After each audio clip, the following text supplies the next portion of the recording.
नमस्कार विद्यार्थियों। धोरण 10 विषय हिंदी पाठ 12 एक नई शुरुआत।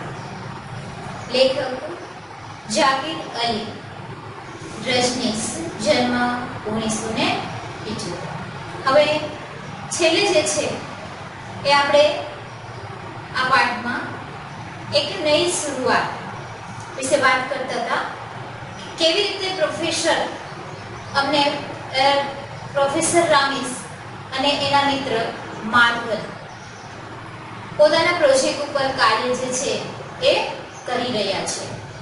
તો અહીંયાથી જે છે એ આ માનવ પ્રક્ષેપણ યંત્ર જે છે એમાં પ્રોફેસર રામીસ છે એ છેલ્લો કમાન્ડ આપી અને પોતાનું શરીર જે છે એ મશીનમાં પ્રવેશ કરે છે અને સામે કિનારે કેટલું બધું અંતર છે ત્યાં પોતાની પ્રયોગશાળાથી દૂર માધવન એમના ઘરે આ જે માનવ પ્રક્ષેપણ યંત્ર દ્વારા પોતે જે છે એ ફરીથી આ પ્રોફેસર રામીસનું શરીર છે એને પ્રાપ્ત કરવાનું છે। હવે माधवन मूर्तिवत प्रोफेसर रामीस की बात सुन रहा था। प्रोफेसर का वक्तव्य जारी था, यह तो रही बनावट की बात, अब आती है किसी वस्तु को तरंगों के माध्यम से कहीं भेजने की बात। હવે પ્રોફેસર રામીસ છે માધવનને સમજાવે છે કે કેવી રીતે કોઈ પણ બનાવવામાં આવતું હોય, સંરચના કરવામાં આવે તો અણુઓ, પરમાણુઓ વગેરે, તો આ બધી વાત જે છે એ માધવન પૂરી રીતે સાંભળે છે। પણ અહીંયા તો જે વાત થઈ રહી છે એ માણસની છે। अब आती है किसी वस्तु को तरंगों के माध्यम से कहीं भेजने की। कोई पण वस्तु હોય તો એને તરંગના માધ્યમથી બીજી જગ્યાએ મોકલવામાં આવે તો એ તો સમજાય કે હાલો ભાઈ પહોંચે ન પહોંચે કાઈ વાંધો નહીં, પણ અહીંયા તો માણસની વાત થાય છે। નહીં ને કઈ થઈ જાય તો, ઉલટું થાય તો, જે ધાર્યું છે એ ન થાય તો શું થાય? એટલે માધવન છે એની ઉપર વિચાર કરે।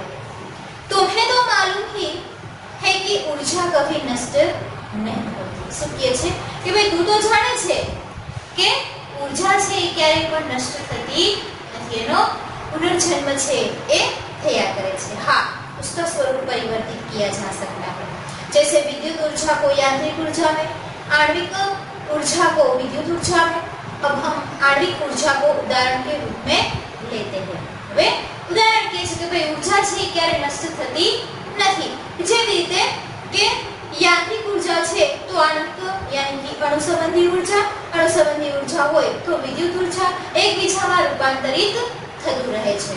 यह ऊर्जा यूरेनियम, थोरियम आदि तत्वों को तोड़कर प्राप्त की जाती है। અને આ અત્યારે જે ઊર્જા બનાવવામાં આવી છે, જે ઊર્જા છે એ યુરેનિયમ અને થોરિયમ द्वारा જે છે એ પ્રાપ્ત કરવામાં આવેલી જોવા મળે છે। इस काम के लिए परमाणु रिएक्टर काम में लाए जाते हैं।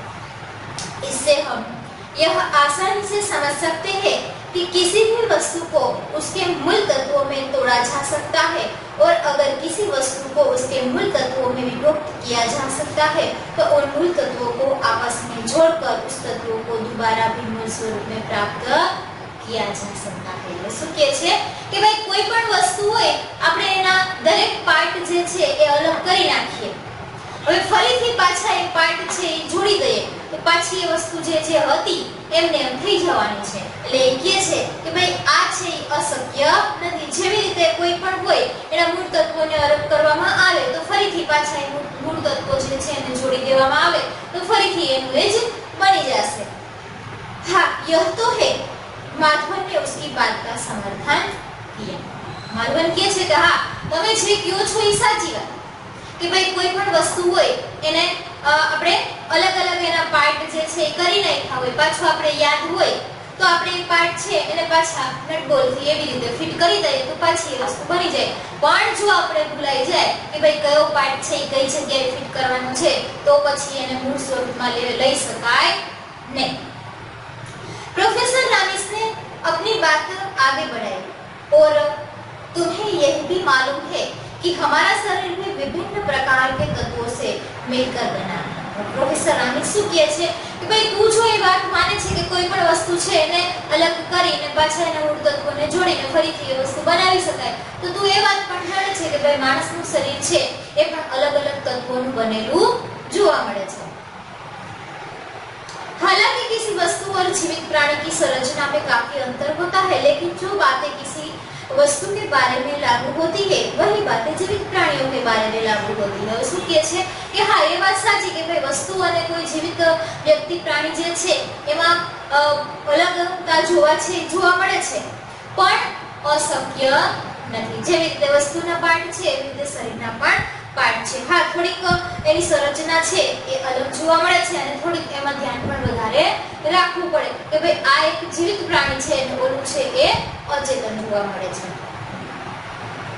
अर्थात हम यह कह सकते हैं कि जिस प्रकार किसी वस्तु को उसके मूल तत्वों में विभक्त और वापस उन तत्वों में जोड़कर उसके मूल रूप में पाया जा सकता है, उसी प्रकार जीवित प्राणी के साथ भी यह प्रक्रिया अपनाई जा सकती है, लेकिन यह दूसरी प्रक्रिया पहली के मुकाबले काफी जटिल और श्रम साध्य होगी. कहते हुए प्रोफेसर रामिस ने एक लंबी सांस કે છે કે ભાઈ જેવી રીતે કોઈ એક વસ્તુ છે એને એના મૂળ તત્વોથી અલગ કરી અલગ અલગ પાર્ટમાં વહેંચી દેવામાં આવે, ફરીથી પાછા પાર્ટ જોડી દેવામાં આવે તો ફરીથી એને એ મૂળ સ્વરૂપમાં છે પ્રાપ્ત કરવામાં આવે છે. એવી જ રીતે જે છે એ માણસના શરીરને પણ કરવામાં આવે. હા આ શ્રમ માંગી લે છે, જટિલ જોવા મળે છે કે માણસના બધા શરીરના હાથ અલગ કરી દેવામાં આવે, મોઢું અલગ કરી દેવામાં આવે, પગ અલગ કરી દેવામાં આવે તો પછી એને જોડવા અશક્ય છે. આપણે એમ માનીએ છીએ કે ભાઈ આપણું એક્સિડન્ટ થયું હોય અથવા તો થોડીક એક ઠોકર લાગી હોય તો પણ આપણે ખબર છે કે ભાઈ આપણે કેટલું દર્દ થાય છે અને જો હાથ નીકળી જાય તો એને કેવી રીતે જોડવો એ પણ જોવું પડે. તો અહીંયા આખા શરીરના જે પાર્ટ છે એને અલગ અલગ કરી દેવાની પ્રોફેસર રામિસ છે એ વાત કરે છે. તો પછી એને પાછું ફરીથી મૂળ સ્વરૂપમાં માણસનું શરીર જેવું છે એને એવું જ પાછું બનાવવા માટે કહે છે કે ભાઈ અશક્ય નથી, જટિલ છે, શ્રમ માંગી લેશે પણ અશક્ય નથી. જો વસ્તુ બનાવવી અશક્ય ન હોય તો માણસનું શરીર છે એને કેવી રીતે કે જોડી ન શકાય. प्रोफेसर की बात सुनकर माधवन सम्मोहन की अवस्था में चला गया. હવે પ્રોફેસર રામિસની આ વાત સાંભળી અને જાણે કે માધવન તો મૂર્છિત થઈ ગયો. એને તો હોશ જ ઉડી ગયા કે ભાઈ આ પ્રોફેસર રામિસ શું વાત કરે છે.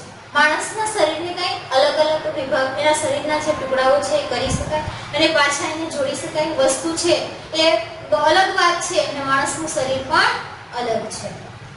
एक क्षण के लिए वह कुछ सोच ही न पाया कि प्रोफेसर के इस लेक्चर को सुनने के बाद वह प्रश्नता व्यक्त करे अथवा तो शंका.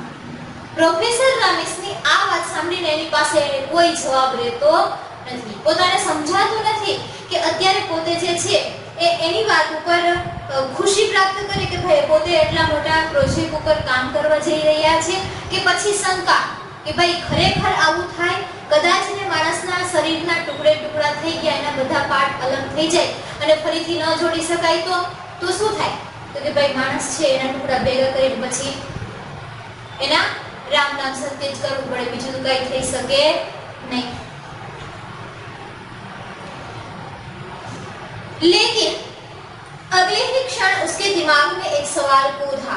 वह बोले बिना रह न सका, सर माना कि यह सारी प्रक्रिया संभव है, पर इससे यह कैसे सिद्ध होता है कि हम किसी भी व्यक्ति को बिना किसी साधन के दूसरी जगह भेज सकते हैं. હવે એના મનમાં ઘણા બધા પ્રશ્ન છે ઉદ્ભવે છે પણ એક પ્રશ્ન પૂછ્યા વગર એનાથી રહેવાતું નથી. એટલે તરત જ પૂછી લે છે કે સર તમે જે કહો છો એ વાત સાચી, હાલો હું માની લઉં છું, પણ કોઈ પણ માણસનું શરીર છે એને અહીંયાથી મશીનમાં મૂકવામાં આવે ને પછી હાલો એની જગ્યાએથી કોઈ એવી વ્યવસ્થા છે એ રાખવામાં આવી હોય કે અહીંથી મશીનમાં મૂક્યું પછી એ એના રસ્તે જાય છે અથવા તો કોઈ એવા ગોળાકાર જે રાખવામાં આવે કે માણસ એમાંથી જાય અને બીજી જગ્યાએ એને પ્રાપ્ત કરવામાં આવે તો પણ કે માનવામાં આવે, પણ આ તો આ જગ્યાએથી માણસનું શરીર છે એ મોકલવામાં આવે છે, પછી બીજી કોઈ એની વચમાં એનું કોઈ જોડાણ જ નથી અને બીજી જગ્યાએ એને પ્રાપ્ત કરવું આ કેવી રીતે બની શકે? આ વસ્તુ છે એ માધવની સમજમાં આવતી નથી, એટલે એને તરત જ પ્રશ્ન છે એ પૂછી લે છે। એટલે माधवन की बात सुनकर प्रोफेसर के चेहरे पर हल्की सी मुस्कान दौड़ गई। प्रोफेसर रामिस છે એ હજી પણ કાંઈ પણ વિચાર્યા વગર माधवनના પ્રશ્ન ઉપર હસવા માંડે છે। वे बोले, मैंने कब कहा कि बिना किसी साधन के हम किसी को एक स्थान से दूसरे स्थान भेज सकते हैं? मैं तो सिर्फ यह कह रहा हूँ कि जिस प्रकार किसी फिल्म को एक खास प्रकार की तरंगों में परिवर्तित करके उसे एक स्थान अर्थात टीवी स्टेशन से प्रक्षेपित कर दूसरे स्थान यानी कि टीवी सेट पर प्राप्त कर लेते हैं, उसी प्रकार हम पहले किसी वस्तु अथवा व्यक्ति को पहले उसके मूल तत्वों में विभक्त करेंगे, फिर उन तत्वों को एक विशेष प्रकार की तरंगों से परिवर्तित कर एक स्थान से दूसरे स्थान तक भेजेंगे। जहाँ पर इन तरंगों को ग्रहण किया जाएगा वहाँ तरंगों को वापस मूल तत्वों में परिवर्तित करके उनके मूल रूप में पुनः बदल दिया जाएगा। હવે આ પ્રોફેસર રામે શું કહે છે કે ભાઈ મેં ક્યાં એવું કીધું છે કે કોઈ માણસને એક મશીનમાંથી નાખીને બીજા મશીનમાં બીજી જગ્યાએ પ્રાપ્ત કરવાનું છે? જેવી રીતે કોઈ એક પિક્ચર છે એને બનાવવામાં આવ્યું હોય બીજી જગ્યાએ અને પછી જે છે આપણે આપણી ટીવી ઉપર આપણા ઘરે છે જોઈ શકીએ કે આપણું અને એનું કનેક્શન છે એ જોડાયેલું છે, છતાં પણ આપણે આપણા ટીવી ઉપર એ પ્રોગ્રામ છે એને જોઈ શકીએ છીએ તરંગો દ્વારા। તો એ કહે છે કે ભાઈ એવી જ રીતે કોઈ પણ માણસ છે એને અહીંયા જે છે તરંગો દ્વારા એના મૂળ તત્વોથી અલગ કરવામાં આવે અને બીજી પછી એ તરંગો દ્વારા જે છે બીજી જગ્યાએ એ મૂળ તત્વો છે એને પ્રાપ્ત કરવાના થાય છે। એ તરંગો જે છે એ જ મુખ્ય જવાબદાર ગણાય છે। और तभी अचानक माधवन की तंद्रा भंग हो गई। कारण था मानव प्रक्षेपण यंत्र से जुड़े पावर सप्लाई बॉक्स से उठने वाला धुआं। यह देखकर माधवन हल्का बक्का हो गया। उसने मॉनिटर पर एक उड़ती सी नजर डाली। प्रोफेसर रामिस का शरीर तरंगों में परिवर्तित होकर प्रक्षेपण यंत्र के रिसीवर की ओर चल पड़ा था, लेकिन अचानक हुई दुर्घटना। હવે આ વસ્તુ છે અત્યારે આપણી સાથે માધવનની વાત થઈ છે તો એ માધવન શું કરે છે તો કે પ્રોફેસર રામિસ છે જેવા એના મશીનમાં પ્રવેશ કરે છે પછીથી માધવન છે એ વિચારમાં પડી જાય છે કે કેવી રીતે એ પ્રોફેસર રામિસને મળ્યા હતા, કેવી રીતે એ બંને દોસ્તી થઈ, કેવી રીતે બંને જે છે એ આ પ્રોજેક્ટ ઉપર કામ કરવાનું નક્કી કરે છે અને હવે પછી એને શું કરવાનું છે આ બધા વિચારોમાં જ્યારે પોતે છે ખોવાયેલો હોય છે એ દરમિયાન શું થાય છે તો કે ભાઈ પ્રોફેસર રામિસનું શરીર છે હવે તરંગો દ્વારા જે છે એ એના શરીરથી અલગ અલગ પાર્ટ છે એમાં વિભાજિત થતું જાય છે અને એ દરમિયાન જ પોતાની નિતંદ્રા ભંગ યાની કે વિચારોમાંથી પોતે એકાએક છે બહાર આવી જાય છે। શા માટે તો કે ભાઈ પ્રક્ષેપણ યંત્ર છે એની સાથે જે પાવર સપ્લાય હતું જે વીજળીથી જોડાયેલું હતું એ પાવર સપ્લાય બંધ થઈ જાય છે, લાઈટ છે એ ચાલી જાય છે એટલે હવે પોતે છે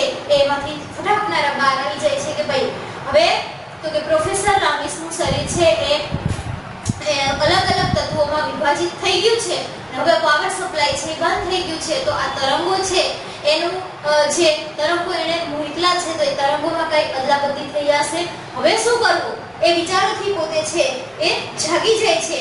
એનું શરીર જે પ્રોફેસર રામિસનું શરીર છે તરંગો દ્વારા જે છે એ રિસીવર તરફ જેને પ્રાપ્ત કરવાનું છે તરફ આગળ વધી રહ્યું છે અને ત્યારે જ આ લાઈટ છે એ ચાલી જાય છે। હવે કઈ દુર્ઘટના બને છે એના ઉપર જે છે એ માધવન વિચારમાં પડી જાય છે કે ભાઈ હવે એને શું કરવું જોઈએ। આજે જ આપણે સુધી રાખીએ છીએ આગળનું જે છે અગાઉના પીરિયડમાં જોશું કે ભાઈ પ્રોફેસર રામિસનું શરીર છે એ હવે તરંગોમાં વિભાજિત થઈ ગયું છે, તરંગો દ્વારા રિસીવ તરફ આગળ વધે છે, પાવર સપ્લાય બંધ થઈ ગયો છે તો હવે શું થશે એ આપણે આગળ જોશું।